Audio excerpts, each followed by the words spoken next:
देखिए, कुछ मान्यताएं न सिर्फ पुरानी कहानियां होती हैं, बल्कि लाखों लोगों के लिए एक जीती जागती सच्चाई होती हैं। आज हम सब मिलकर एक ऐसे ही सफर पर निकलेंगे, एक ऐसी दुनिया की ओर जो हिमाचल की खूबसूरत लेकिन रहस्यमयी घाटियों में बसी है। हमारी ये पड़ताल एक ऐसे अनुभव से शुरू होती है ना, जो सच में रोंगटे खड़े कर देता है। ये जो शब्द आप देख रहे हैं, वो मेरी जिंदगी का सबसे भयानक पल था। ये किसी की सच्ची कहानी है, एक ऐसा गहरा डर जो अनदेखी दुनिया को एक असल दर्दनाक घटना से जोड़ देता है। तो चलिए सबसे पहले उसी घटना को करीब से जानते हैं, वो वाकया जिसने इस कहानी को सुनाने वाले के लिए अनदेखी दुनिया का दरवाज़ा हमेशा के लिए खोल दिया।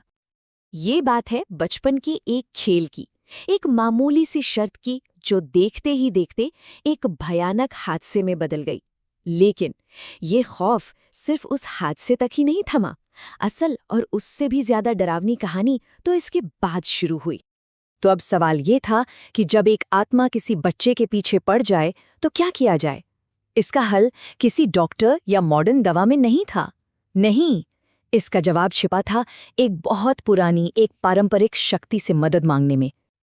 और इसी मदद की तलाश हमें लेकर आती है हिमाचल के उस अनोखे आध्यात्मिक संसार में, एक ऐसी जगह जहां देवता सिर्फ मूर्तियों में कैद नहीं है, बल्कि लोगों के बीच रहते हैं। जी हाँ, हम बात कर रहे हैं हिमाचल के जीवित देवताओं की। तो ये जीवित देवता हैं, कुल देवता। अब सबसे जरूरी बात, ये वो देवता नहीं है जिनके बारे में हम पुराणों या ग्रंथों में पढ़ते हैं। नहीं, ये असल में उसी इलाके के, उन्हीं के वंश के पूर्वज हैं, जो अपनी साधना के बल पर इतने शक्तिशाली हो गए कि जीवन मृत्यु के चक्र से ऊपर उठ गए और अब अपने ही वंश की रक्षा करते हैं। तो फिर सवाल ये है कि इनसे बात कैसे होती है। देखिए, तरीका बहुत सीधा है। ये देवता खुद एक इंसान को चुनते हैं, जिसे गुर कहा जाता है। वो उसके शरीर में आकर बात करते हैं, रास्ता दिखाते हैं, बताते हैं कि दिक्कत कहाँ है और उसका हल भी देते हैं। और यहाँ कोई एक दो देवता नहीं, सैकड़ों हैं। और मजे की बात यह है कि सबका अपना अपना डिपार्टमेंट है, अपनी अपनी स्पेशलाइजेशन, बिल्कुल एक स्कूल के स्टाफ की तरह। जैसे कोई मैथ्स का टीचर है तो कोई साइंस का, सबका काम बटा हुआ है। तो जहां इतने शक्तिशाली रक्षक हैं, वहां सिक्के का दूसरा पहलू भी तो होगा, है ना। एक ऐसी शक्ति भी है जिसका इस्तेमाल भलाई के लिए भी हो सकता है और तबाही के लिए भी। और यहीं हम बात करेंगे तंत्र के दो चेहरों की। देखिए, यहाँ ये समझना जरूरी है कि तंत्र अपने आप में अच्छा या बुरा नहीं है। ये तो बस एक टूल है, एक औजार। अब जैसे एक चाकू से आप सब्जी भी काट सकते हैं और किसी को नुकसान भी पहुंचा सकते हैं। गलती चाकू की नहीं, चलाने वाले की है।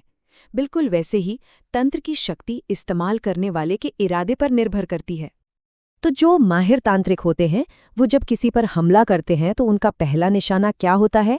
वो सबसे पहले उस इंसान के रक्षा कवच को तोड़ते हैं। मतलब खास पूजा पाठ और रस्मों से उसके कुल देवता से उसका कनेक्शन ही काट देते हैं। और जैसे ही ये कनेक्शन टूटा, वो इंसान पूरी तरह से बेबस और अकेला पड़ जाता है। और जब तंत्र का इस तरह गलत इस्तेमाल होता है, तो फिर अंधेरे की दुनिया के दरवाजे खुल जाते हैं और वहां से ऐसी ऐसी शक्तियां और आत्माएं बाहर आती हैं जिनके बारे में सोचना भी मुश्किल है। इन्हीं में से एक है गिट्ठू राक्षस।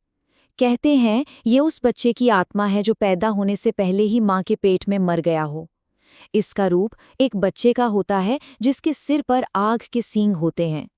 ये बहुत फुर्तीला और खतरनाक होता है और इसे काबू करने वाली डायनो के कहने पर कुछ भी कर सकता है, बिना एक पल सोचे।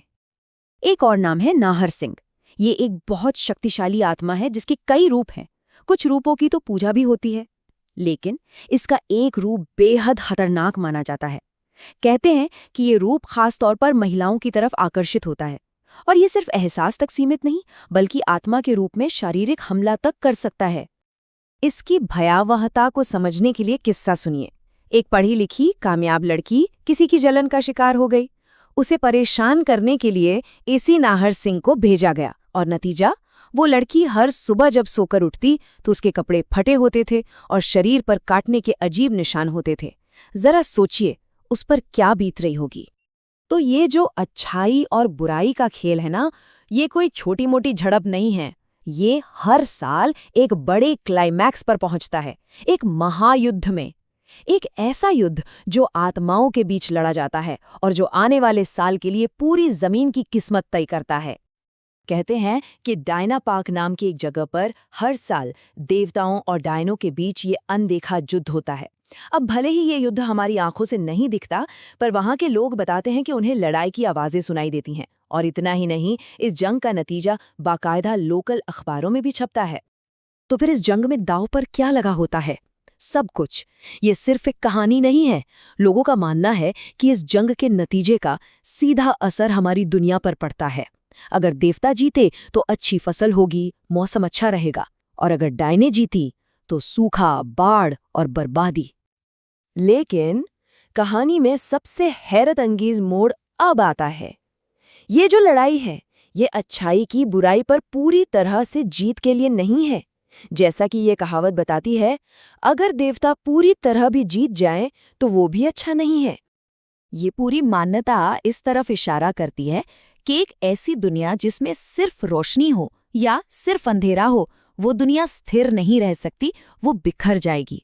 और यहीं पर एक बहुत बड़ा सवाल खड़ा होता है, क्या ये अनदेखा युद्ध असल में अच्छाई बुराई की लड़ाई है ही नहीं? क्या ये ब्रह्मांड के संतुलन को, बैलेंस को बनाए रखने का एक तरीका है? शायद। अच्छाई और बुराई दोनों ही एक बहुत बड़ी तस्वीर के दो जरूरी हिस्से हैं।